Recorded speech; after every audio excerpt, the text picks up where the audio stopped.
Hi, this is Elise here at Bowman Library with a whole new middle grade book spotlight. So our theme for this week, we are taking a look at books that feature neurodiverse characters. Now, what exactly does that mean? Neurodiverse means they're people that see the world differently because maybe their brains are wired just a little bit differently than others, or they have, these different unique sensory disorders or sensations, or they just see the world differently from people who are neurotypical. And why this is so important to read books about this is either you get to see life through someone else's point of view, you get to gain some insight into how they think, their thought process, how they see things, or B, maybe you're neurodiverse and you get to read about yourself in a book, which is so totally powerful and is something that everyone deserves to have happen, okay? So we have 6 titles today that feature different neurodiverse characters. So let's take a look at them. Our first one is the Someday Birds. So for 12-year-old Charlie, life has changed dramatically. Now, growing up autistic, he and his dad had birds in common. They loved looking at them, making lists about them, and they even had this list called Someday Birds, that these were birds that they were going to someday go find in person and see and study them in nature. But when things change is when his dad, who's a journalist, gets sent over to Afghanistan to cover the war over there, and his dad gets this traumatic brain injury while he's over there. He gets sent back to this hospital in Virginia in order to improve. Charlie and the rest of his family are living in California. And the only way they are going to get to see their father is to go on this cross-country road trip from California to Virginia in order to see him. But that's going to be so easier said than done, especially for Charlie, who does not like change. This is change with a capital C right here. So they get in a car. It's him and his 2 twin brothers and his older sister with this mysterious babysitter lady who kind of appeared to let them know that this was going on and that she's going to take them from California to Virginia. And they set off on this cross-country road trip, not knowing what's going to be on the other end or how this is going to go. And Charlie's going to have to face everything that he dislikes if he's going to get to where his father is. And the only thing that might get him through this journey is thinking about their list of Someday Birds. This is about not only Charlie, but about family and relationships and doing what you need to in order to be with the ones that you love. This is the Someday Birds.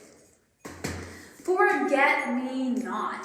So in this novel and verse, we meet 7th grader Callie, who loves astronomy, and she just wants some stability in her life. Her mother is always between boyfriends, and when, one boyfriend breaks up with her, then they're out of that house or apartment, they're moving on to the next one. She can't ever get settled anywhere. She just wants a place where she belongs. She is tired, especially of being the new girl at school. And it's already hard enough to be the new girl at school, let alone the new girl with Tourette's syndrome, which causes her to have some tics and to have outbursts that are uncontrollable. It's not like she's choosing to do this. That's just how her brain is wired. And it usually then draws even more attention to her, and not in a good way. She usually becomes the new target for the classroom bullies. It is at their new apartment, though, that she meets this boy in her grade named Jin. And he is this super popular boy at school. He's super athletic. He's on the baseball team. He's the class president. And Jin is drawn to Callie. And they soon become fast friends. But as Callie starts going to school and her Tourette's start to get even more uncontrollable than they ever have been, and she's having these outbursts in class, and Jin is really torn between being Callie's friend and trying to preserve his popularity and standing with his peers. Callie doesn't know where she stands with Jen, and especially when she cannot help her actions. Again, she's not choosing to do these things. And this book provides some great insight into both of the characters of Callie and Jen. And it's interesting to see life through both of their eyes. And as a reader who read this book, it is super interesting because I think everyone can relate to either Callie and or Jen in this situation. And you will be wondering, what would you do if you were Callie or Jen? So this is Forget Me Not. Tune it out. So Louise is 12 years old and she has been living in their mother in their truck, going from place to place for Louise to sing, and she hates it. She doesn't go to school. They're living in a trunk. They're not eating. They're not really having clean clothes. And she hates singing. She hates going into these places where her mother makes her sing, especially since loud sounds, crowds, people who touch her, like all these things are literally physically painful to her. They leave her screaming and flinching in pain. She doesn't know why, but she just knows she doesn't want it. So when one evening they're driving in their truck, her mother gets into an accident, the police are called, and the police start to see like the scene unfolding in front of them isn't your typical place for a 12-year-old to be. So before she knows it, her mother is being investigated for neglect, and Louise is sent to go live with her wealthy aunt and uncle who she's never met before, and everything is going to be different. She finally has clean clothes. She has food. She goes to school. She's made friends. And she realizes that there are adults that she can trust and they want what's best for her, and it's not about them. As Louise and her new family, her aunt and uncle, they learn that she has this sensory processing disorder, that's why like touching is painful to her, and she starts to learn and understand that this is her reality, and everything starts to finally make sense.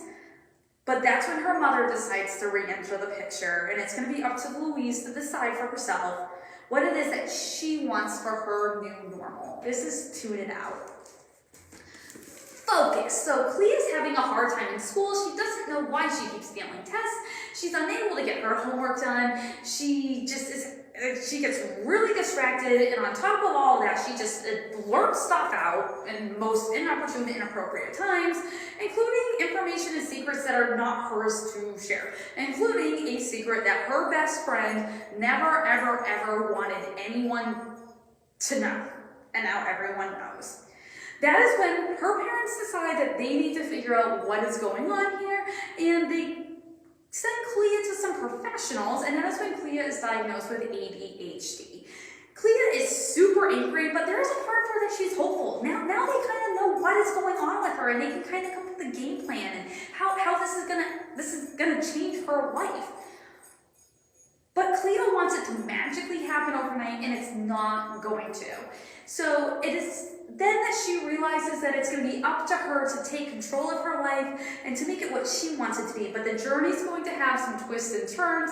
She's going to make friends. She's going to have to figure out how to save her old friendships. This realistic look at what it's like to have ADHD is one that is eye-opening for those who do not have it and totally readable for those who've been diagnosed. The author, Alison Gerber, who wrote this book, she was diagnosed at the same age as Clea is here in the book with ADHD, so she knows what she's talking about. This is Focus. A Boy Called Bat. So Bat is in 3rd grade, and he's on the autism spectrum. And one of the things that he loves most is order and structure. So one night, his veterinarian mother is late coming home, and he is freaking out. But here's the reason why she was late. She has a baby skunk with her, and Bat doesn't know what to think.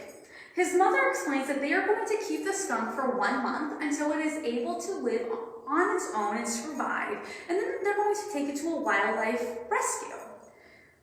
Bat, though, starts to take an interest in this new critter, who they've named Thor, and he decides that he wants to convince his mother that Thor would make an awesome pet, and it's going to be up to him to prove that he would be an amazing caretaker. As he starts to take care of Thor soon, Bat is then taking care of others around him in ways that he never has before. And they can't help but, Bat and Thor start to grow together. And you're going to be cheering for Bat to be able to keep Thor. You're gonna want that to happen. You're gonna want him to have a pet skunk. I will tell you that. Now, this is the first in a series. The second one just came out. We have it here at the library, so you might want to check out the second one as soon as you check out this one, because you are gonna want to know the next adventure with Bat. This is a boy called Bat. And our last one for today is Mockingbird. So 11-year-old Caitlin is living with Asperger's syndrome, and she sees and deals with things differently from a lot of other people. And that is the case when her older brother Devin is tragically killed in a horrific event. With Asperger's, Caitlin is more comfortable dealing with facts and emotions, and she doesn't know how to process her grief. Her dad doesn't understand how to help her, and what makes it even more difficult is it was Devin who would always help her interpret the world, but he's no longer there to help her, and she doesn't know what that means. As she starts to go to counseling to help her process what happened, Caitlin starts to see the world for herself, make relationships and friendships, and that she starts to learn that not everything is black and white, but most of the time, life is usually pretty messy. This is the first person to look at what it's like to live with Asperger's, and it's one that will help you see the world differently as well. I will give you a heads up, there is talk in here about gun violence, so just be aware that is a situation that takes place in this book. But I highly recommend this one. Catherine Erskine is a Virginia author. She's amazing. This is Mockingbird. So these are just 6 of the books that we have here at the library that feature neurodiverse characters. So I encourage you to come out, check out one of these. We have others that maybe you want to read something else, not one of these. We can help you find that book. But I encourage you to read a book that maybe will help you either see the world differently in someone else's shoes, or you get to read a book in which the character sees the world as you see that world. I hope you tune back next week. We have a whole new middle grade book spotlight, and I hope you have a great week.